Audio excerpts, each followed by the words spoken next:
Dipersembahkan oleh didukung oleh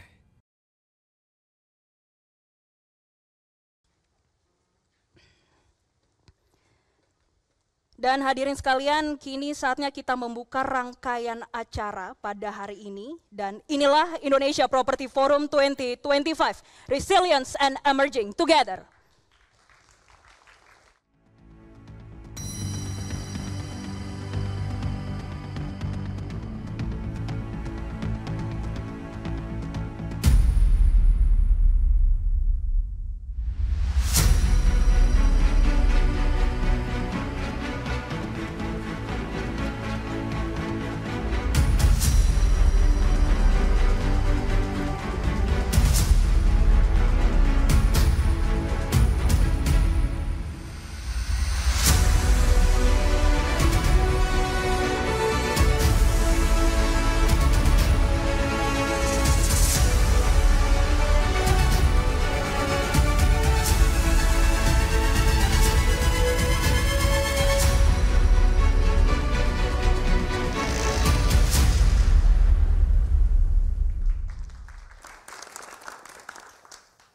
Dan Bapak Ibu, untuk memulai diskusi kita pada hari ini, kita akan bersama-sama mendengarkan keynote speech yang akan memberikan perspektif dan juga insight lebih luas terkait dengan arah properti Indonesia ke depannya.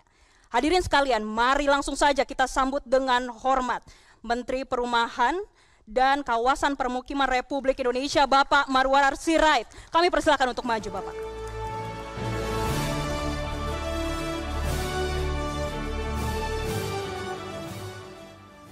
Yang saya hormati Bapak Gubernur Banten, Bapak Andra Sodi, yang saya hormati Bapak Arief Suditomo, Presiden Direktur Metro TV beserta jajaran Metro TV, terima kasih atas undangannya.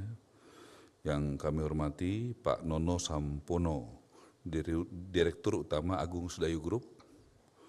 Kemudian yang saya hormati juga dari Sumarekon, kemudian juga dari ERA, kemudian juga dari Bajaringan Pak Rahmat Sulaiman, kemudian juga sahabat saya Ketua Umum Real Estate Indonesia Mas Joko, juga Pak Darmadi Darmawangsa, Dewan Kehormatan AREBI, dan hadirin yang saya hormati.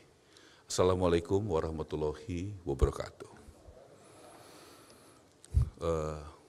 Kita 2024 dilantik menjadi menteri tanggal 21 Oktober. Pada saat itu kami mendapatkan di APBN untuk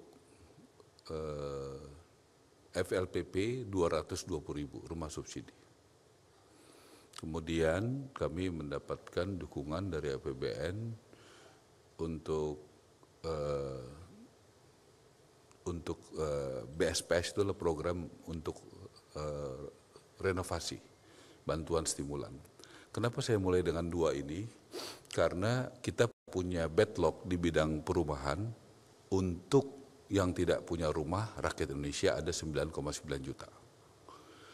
Nah, intervensi negara itu melalui rumah subsidi, yang saya pilih sebagai sesuatu yang sudah ada dari zaman pemerintahan Presiden SBY. Dan waktu itu menterinya Bapak Suharto Monoarfa. Kenapa saya pilih program itu? Sudah saya pelajari, boleh dikata 6 bulan pertama saya jadi menteri, pilihan saya adalah mengurus perumahan rakyat. Kenapa? Karena tentu sebagai menteri saya harus punya skala prioritas. Apa yang saya lakukan?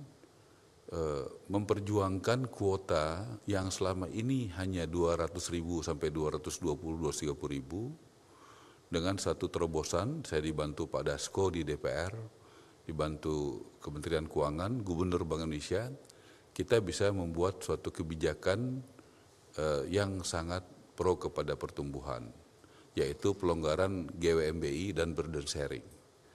Akhirnya kuotanya meningkat, terbesar sepanjang sejarah. Padahal Presiden Prabowo belum sampai 1 tahun pemerintah. Dari 220 menjadi 350.000. Itu dari segi kuota jumlah. Jadi Pak Arief nggak pernah Indonesia itu di atas 300.000 itu nggak pernah. Ya, Pak Presiden Prabowo baru berapa bulan menaikkan, tapi dengan skema yang tadi saya sampaikan. Artinya itu adalah pemikiran kreatif dari solusi yang ada. Buat rakyat apa yang harus diintervensi oleh negara? Yaitu rakyat yang masuk kategori MBR, masyarakat berpenghasilan rendah, yang berhak menerima manfaat dari rumah subsidi, diintervensi nomor 1, BPHTB-nya yang biasanya bayar jadi 0. Ya, biaya perolehan tanah dan bangunan. Kemudian PBG-nya, persetujuan bangunan gedung, dulu itu namanya adalah IMB, sekarang PBG. Ya, dulu izin mendirikan bangunan, sekarang namanya PBG. Itu dari bayar jadi 0. Dan kita intervensi waktunya. Dulu waktunya sekitar 45 hari, saya minta 10 hari. Bahkan di beberapa daerah seperti di Bali, saya hadir sendiri, seperti Gianyar dan Badung itu bisa kurang dari 1 jam. Artinya ada juga reformasi birokrasi yang bisa dilakukan. Kemudian juga keterlibatan pengusaha juga luar biasa. Contoh, ini Mas Joko, Ketua Umum REI, ya, Apersi, Himpera, Pernas Jaya, waktu saya bertemu dengan BPJS Tenaga Kerjaan kurang lebih 2,5 bulan lalu, teman-teman ini membayarkan uang mukanya, ya, sampai bulan Desember ini. Jadi ada partisipasi, sudah ada gerakan partisipasi daripada pengusaha. Presiden Prabowo menyampaikan Serakanomics waktu Koperasi Merah Putih diluncurkan supaya tidak menjadi value dari pengusaha Indonesia. Di bidang properti saya sudah menemukan dan bersyukur sudah hadir pengusaha-pengusaha di bidang rumah subsidi yang berbagi nomics. Buktinya apa? Buktinya mereka membayarkan daripada uang mukanya. Selain kuota BPHTB gratis, PBG gratis, kita juga tentunya harus memperhatikan dari sektor komersial. Apa yang kebijakan kita keluarkan? Saya mendapatkan surat dari 5 asosiasi termasuk Ketua Umum REI tanda tangan sama saya untuk PPN DTP itu tetap 0%. Itu untuk menggerakkan sektor komersial ya Pak Joko ya. Dan itu kita sampaikan dan sudah setuju. Dalam 2 minggu udah clear. Jadi saya harus urus juga masyarakat kecil tapi komersial juga harus diurus. Jadi ekosistem ini tentu harus hidup. Tapi saya memilih harus mengurus yang MBR dulu, masyarakat berpenghasilan rendah, baru saya bergerak ke komersial. Nah, kemudian kebanyakan rumah subsidi adalah kunci yang saya yakini tadi itu. Misalnya saya sudah 2 kali, tadi malam saya diskusi panjang sama Pak Gubernur Jakarta, mohon doanya mudah-mudahan kita akan bisa masuk mulai ke kota, mulai dengan Jakarta, bagaimana kolaborasi antara pemerintah pusat dan daerah, para pengembang dan perbankan, ini adalah ekosistem yang harus dikuatkan. Ya, kita akan masuk mulai di kota dan pertama adalah kota Jakarta, mohon doanya semoga bagaimana nanti masyarakat itu bisa punya hunian di kota juga supaya tidak jauh dari tempat pekerjaannya. Untuk menghindari kemacetan, lebih efisien, lebih cepat ketemu keluarganya dan lebih produktif karena dekat dengan tempat kantornya. Itu kita akan mulai lakukan itu. Saya pikir itu hal yang bagus, tadi malam kami sudah ngomong cukup panjang untuk itu. Kemudian apalagi yang kami lakukan terobosan? Untuk pertama kali tadi adalah kuota terbesar sepanjang sejarah yang tidak pernah ada. Untuk pertama kali BPHTB, PBG digratiskan buat rakyat kecil. Kemudian juga dalam pertemuan kurang lebih 3,5 bulan atau 4 bulan lalu di Singapura, waktu saya diminta mendampingi Presiden Prabowo, kita ngobrol di antara pertemuan Menteri Presiden, ada break mungkin kira-kira setengah jam.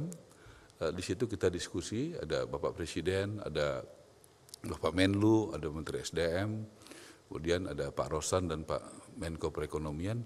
Di situ kita diskusikan dan saya propose sama-sama bagaimana kita membuat KUR perumahan. KUR perumahan itu belum pernah terjadi di Indonesia.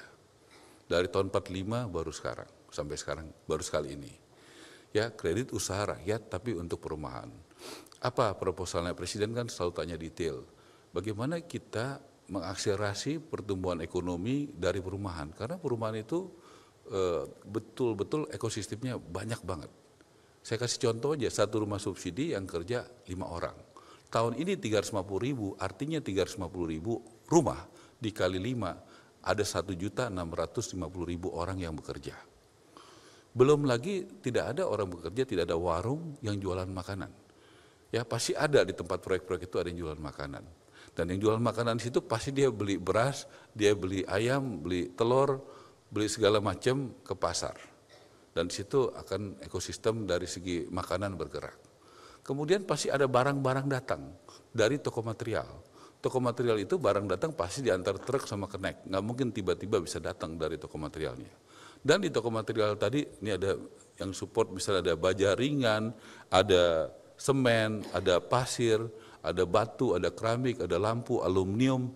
Itu ada berapa banyak industri di dalamnya. Kalau ada industri pasti ada yang kerja, ada tenaga kerjanya. Jadi betapa bagaimana ekosistem ini sangat solid. Dan ini harus disinergikan supaya semuanya hidup. Jadi Pak Arief, kita memang melangkah agak berbeda. Kita harus kreatif karena kami kalau base daripada anggaran pasti nggak cukup. Ya, tadi saya sampaikan tadi, misalnya tahun ini kalau base anggaran APBN pertama, yaitu rumah subsidinya cuma 200.000. Tapi berkat dukungan semua pihak yang saya sampaikan tadi, bisa jadi 350.000. Ya, nggak bisa kalau Pak Dasko, Gubernur BI, Menteri Keuangan nggak support, nggak bisa. Jadi itu ekosistem yang terjadi gitu loh di sini. Kur perumahan, apakah itu kewenangan saya? Tidak, itu kewenangan Menko Perekonomian dan Danantara. Tapi bisa didukung untuk kepentingan perumahan. PPN ditanggung pemerintah, itu kewenangan siapa? Kementerian Keuangan, bukan kewenangan saya.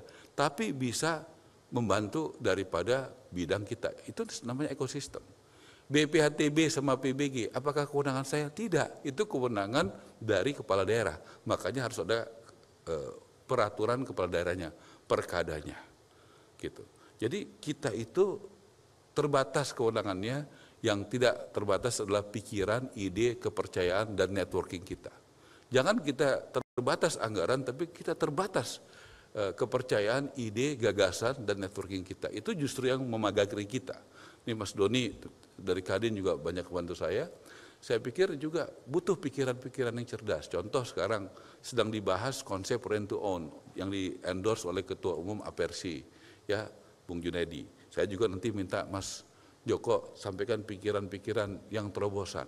Saya tidak keberatan, pikiran itu, ide itu bisa datang dari siapa saja. Yang penting itu masuk dalam suatu diskusi yang mendalam, stakeholder ekosistem dilibatkan, pastikan bagi saya yang penting 3. Satu, apa dari ide, dari sebuah kebijakan, dari sebuah keputusan, manfaatnya bagi negara. Kedua, apa manfaatnya bagi rakyat. Ketiga, bagi dunia usaha. Selama saya jadi menteri, 3 ini pasti akan menjadi pertimbangan utama. Tentu keseimbangan dari 3 tadi, itulah yang penting. Tidak mungkin kita misalnya contoh, hanya mengutamakan kepentingan pengusaha tanpa mempertimbangkan kepentingan rakyat. Kayak saya bangga betul sama Presiden, Selasa lalu diputuskan dalam rapat, ada Menteri Keuangan, saya dan Menko Perekonomian, Menseknek dan Menseskap, di situ ada usulan untuk kenaikan bunga FLPP.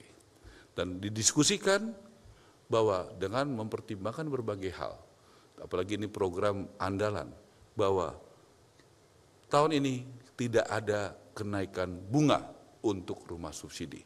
Ini adalah hal-hal yang strategis yang diputuskan bahwa negara berpihak kepada rakyat. Negara hadir, negara tidak menaikkan suku bunga.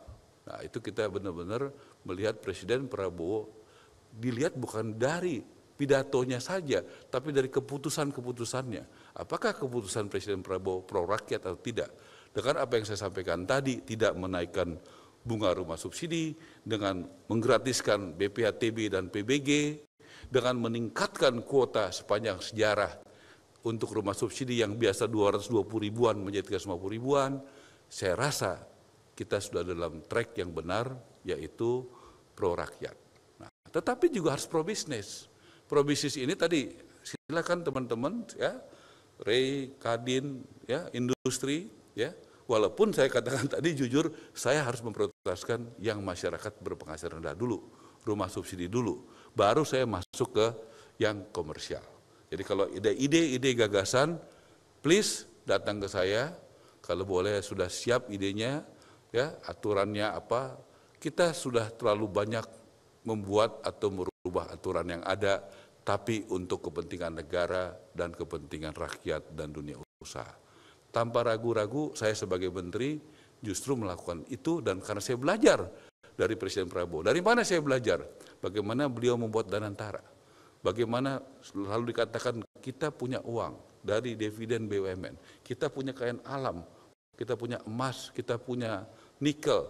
Kita harus lakukan hilirisasi, kita punya leadership yang kuat.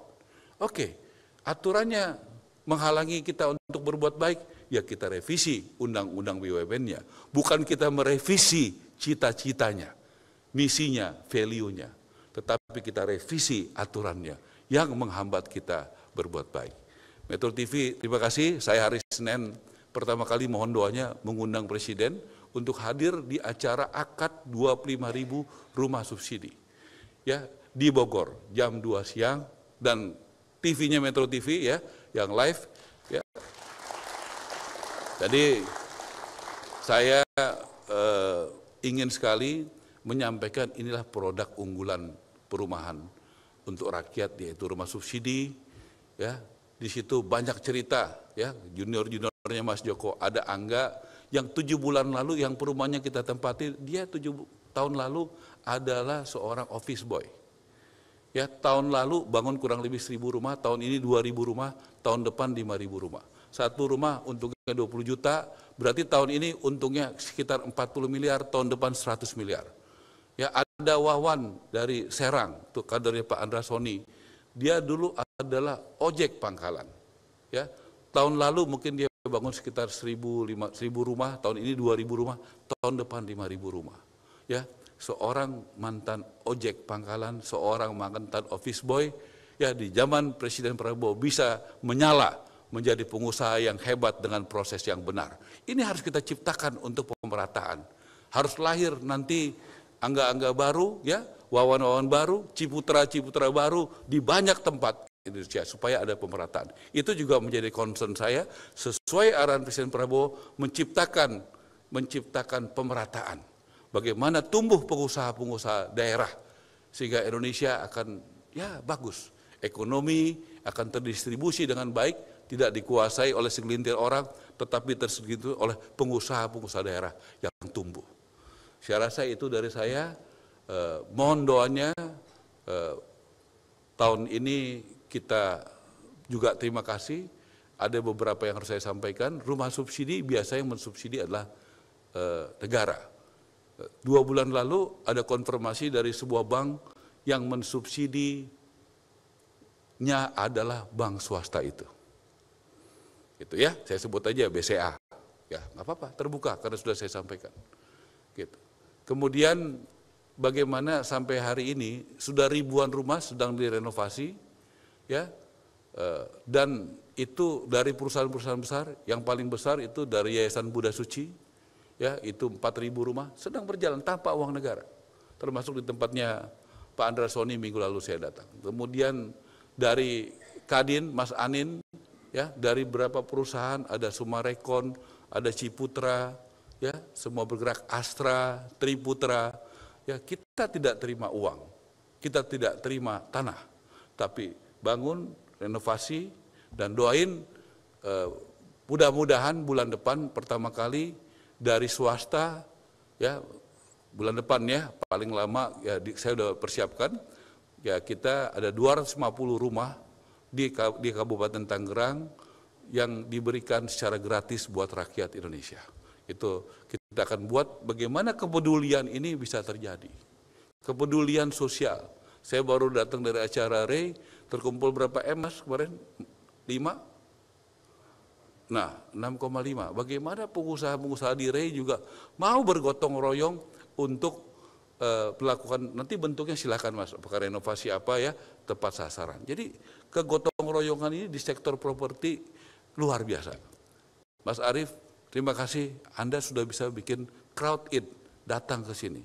Ada Ray, ada gubernur yang hebat, ada pengusaha-pengusaha yang hebat, ada media yang hebat, ada bank yang hebat. Ini namanya crowd it, ya. Bagaimana mengumpulkan, dan itu butuh kepercayaan.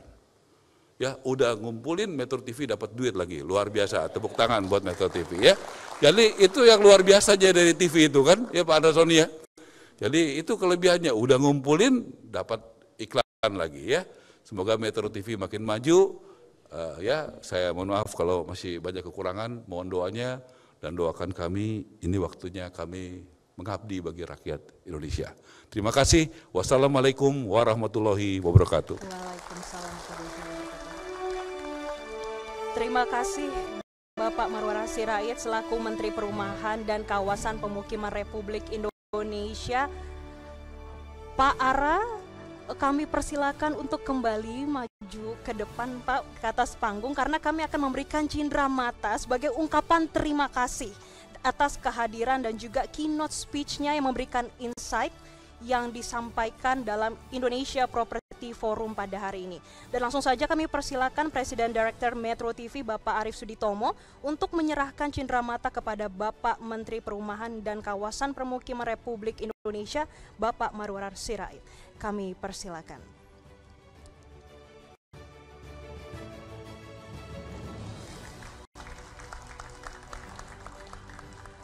Baik, Pak Ara dan Pak Arief masih di depan terlebih dahulu karena kita masih akan berfoto dengan Bapak Andrasoni, Gubernur Banten. Kami persilakan untuk maju ke depan. Kemudian Bapak Nono Sampono, Direktur Utama Agung Sedayu Group. Bapak Joko Suranto, Ketua Umum Dewan Pimpinan Pusat Real Estate Indonesia. Bapak Darmadi Darmawangsa, Dewan Kehormatan Arebi, dan juga Bapak Rahmat Sulaiman, General Manager Project Kencana. Kami akan mengabadikan momen ini dan saat ini kita akan foto bersama. Ke kamera. 3, 2, 1. Sudah cukup teman-teman? Oke, baik. Sudah cukup. Terima kasih Bapak Marwara Sirait sudah memberikan insight-nya pada Indonesia Property Forum pada siang hari ini. Kami persilakan untuk melanjutkan kegiatan dan terima kasih Bapak-Bapak juga sudah maju ke depan untuk berfoto bersama.